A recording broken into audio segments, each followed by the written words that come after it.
Hearing training. The hearing is similar to an examination. Like any examination, there are anticipated and recurring questions based on years of experience specifically in the field of asylum. We prepare clients before the hearing with two types of questions. Classic, frequently asked questions that are posed in all asylum cases will be thoroughly explained in a comprehensive video. However, here are some examples of these questions. Have you sought protection from any official or unofficial entities in your country? When did you leave your home country? When did you apply for a visa to Canada or the United States, if you are coming from the United States? When did you receive the visa? When did you depart? Why was the decision made to travel at that specific time or date and not earlier or later? What fears do you have about returning to your home country? Why? Etc. Now, the questions pertaining to the case are related to the personal circumstances of the individual on file. The focus of the questions revolves around understanding the asylum seeker's personality, the reasons for their request, their fears, their vision, and their actions. Connecting the sequence of events with the individual's actions to comprehend the situation from the perspective of the asylum seeker. To exemplify, consider Sama, who is experiencing problems in his homeland because of his political beliefs. He was incarcerated and subjected to torture. In the year 2009, following his release, he ceased all political activities.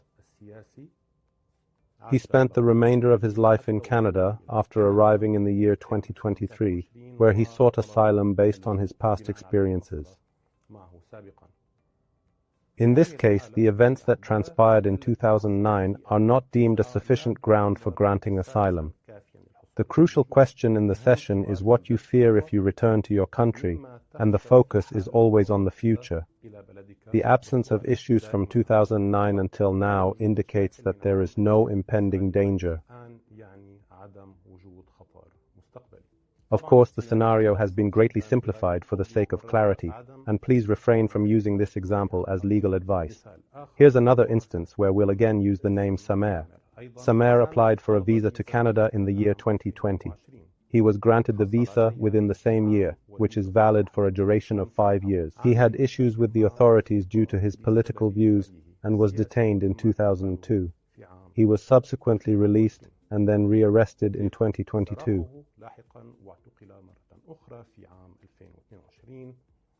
He then relocated to Saudi Arabia, working there until late 2023 before seeking asylum in Canada. The council member, acting as the judge, questioned why he didn't apply for asylum immediately after his first or second release, given his valid Canadian visa. The answer to this isn't straightforward, as everyone's circumstances and personal situations differ.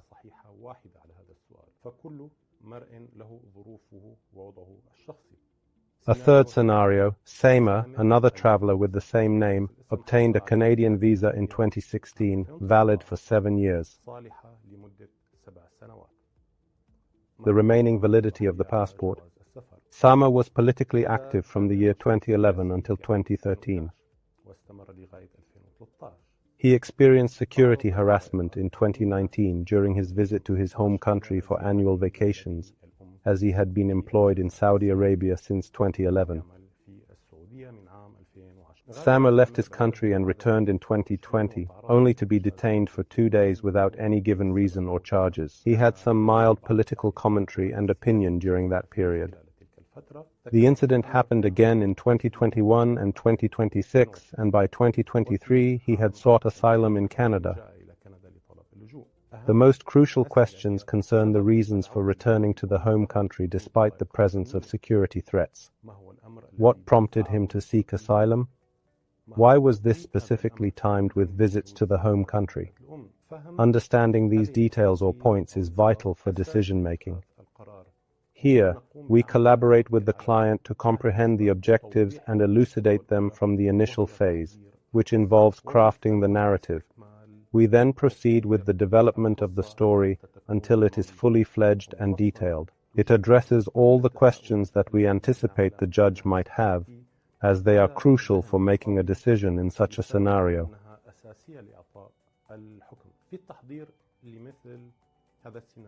We pose all the questions that encourage the client to respond to significant inquiries and practice articulating them.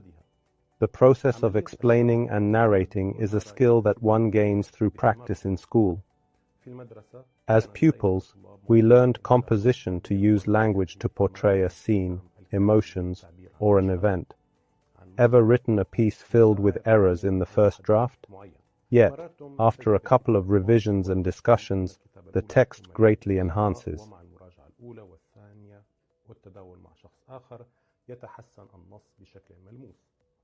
The same applies to verbal communication for the hearing.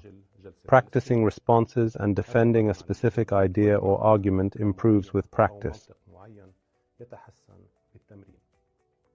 We tailor the exercise to match the client's age, work experience, and educational level. We also consider the person's experience related to asylum, specifically focusing on the nature of the problems they have encountered.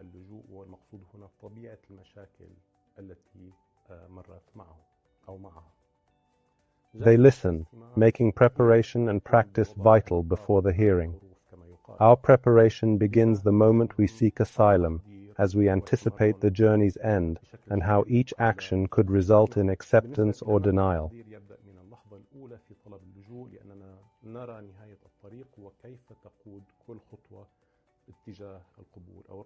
We're creating a video that outlines the preliminary steps and procedures of a hearing, serving as a complete guide for asylum seekers in Canada. If you wish to get in touch with us, the contact details can be found on the screen and in the video description. Thank you very much for your support.